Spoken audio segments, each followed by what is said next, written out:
একজন police officer আর আরেকদিকে আর এক ক্রিমিনাল। এখানেই আছে একটা দারুণ টুইস্ট এই মুভিটার মধ্যে। একটা পুলিশ অফিসার কি করে একটা ক্রিমিনাল কি করে তার বুদ্ধি দিয়ে একটা পুরো মানুষের জীবন বদলে দেয়, সেটাই দেখার হলো এই মুভিতে। হ্যালো এভরিওয়ান, সো আজকে আবার চলে এসেছি একটা নতুন মুভি রিভিউ নিয়ে, এবং এটা ইউটিউবে 6-7 দিন হলো অ্যাভেলেবেল হয়েছে, এবং যতদিন আছে ততদিন তোমরা ডেফিনেটলি গিয়ে তাড়াতাড়ি দেখে নাও, এবং আমি সমস্ত লিঙ্ক আমার কমেন্ট মেসেজে দিয়ে দেবো। তো আজকের মুভিটা হলো একটা দারুণ suspense thriller crime drama movie, south Indian movie. আর এই মুভির নামটা আমি সবার শেষে বলবো, কিন্তু তার আগে জেনে নাও এখানে হিরো রয়েছে রয়েছে ঐশ্বরিয়া লক্ষ্মী, হিরো রয়েছে নবীন চন্দ্রা, আর আরেকজনের ক্যারেক্টারে রয়েছে ববি সিমা। এবার বলি, এখানে হিরোইন যে আছে তাকে তোমরা আম্মু নামে এখানে দেখতে পারবে, আর যে হিরো আছে সে হচ্ছে রবি।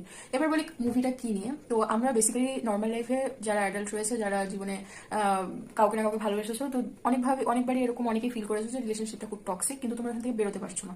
কারণ হচ্ছে তোমরা জীবনে কনফিউজ, যে কারণ প্রত্যেকে কনফিউজ হয়ে যায় যে এখানে সে কি ভালোবাসে, আবার তো ভালোবাসে, আবার রিলেশনশিপটা এত টক্সিক। তো মোস্টলি 90% কেসে মানে এটাই নিজেরা নিজেদেরকে আমরা বোঝাই যে না, সে তোমাকে ভালোবাসে, সে তোমাকে ভালোবাসে, সে থেকেই যায়। কিন্তু এই ফিয়ারের ট্র্যাপটার মধ্যে থেকে কেউ বেরোতেই পারে না, আর আলটিমেটলি এমন এক সময় মানে শেষমেশ বেরোয় যখন আর জীবনে কিছু বেঁচেই থাকে না, আর কোনো মানসিক শান্তি বেঁচে থাকে না।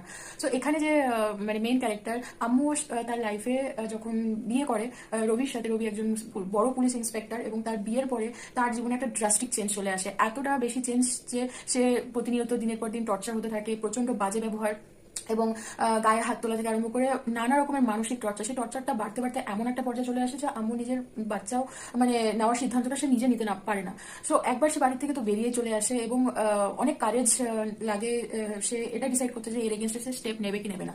তো পুরো সিনেমাটা তোমরা অনেকেই হয়তো এর ছোট ছোট ক্লিপস তোমরা দেখেছো, তোমরা এই ক্লিপসগুলো দেখে বুঝতে পারবে যে এইগুলো ছোট ছোট রিল হয়তো তোমরা অনেকবার দেখেছো, কিন্তু মুভিটা দেখার সুযোগ হয়নি। অনেকেই হয়তো মুভিটা দেখে ফেলেছো, কিন্তু মুভিটার মেইন টুইস্টটা হচ্ছে এই যে ভিতু আম্মু কি করে এই পুরো ভয়টাকে কিভাবে হ্যান্ডেল করে এখান থেকে বেরিয়ে আসে, এবং একটা অসাধারণ টুইস্টের সাথে মানে মুভিটা শেষ হয়। তো সেটা দেখতে গেলে কিন্তু তোমাদের এই লিঙ্কে যেতে হবে, এবং এই লিঙ্কে গিয়ে এই মুভিটাকে তাড়াতাড়ি দেখতে হবে। ইউটিউবে কিন্তু ফ্রি অ্যাভেলেবেল আছে। তো তোমরা আমাকে অবশ্যই জানাবে যে এই মুভিটাকে তোমাদের কেমন লাগলো, এবং মুভিটার নাম যেটা আমি বলেছি শেষে বলবো, নাম হলো জঞ্জির। আর দারুণ অভিনয়, প্রত্যেকের অভিনয় খুব দারুণ, এখানে খুবই ন্যাচারাল লুক, ইয়াস হবে না, এটা আমার গ্যারান্টি। চলো আজকের মতো টাটা, তোমরা কিন্তু মুভি অবশ্যই দেখবে, আর নেক্সট কালকে আবার এক ভিডিও আসবে আমার সাথে, তোমরা সবাই পাশে দেখো। চলো টাটা, গুড নাইট। একজন পুলিশ অফিসার আর আরেকদিকে আর এক ক্রিমিনাল। এখানেই আছে একটা দারুণ টুইস্ট এই মুভিটার মধ্যে। একটা পুলিশ অফিসার কি করে একটা ক্রিমিনাল কি করে তার বুদ্ধি দিয়ে একটা পুরো মানুষের জীবন বদলে দেয়, সেটাই দেখার হলো এই মুভিতে।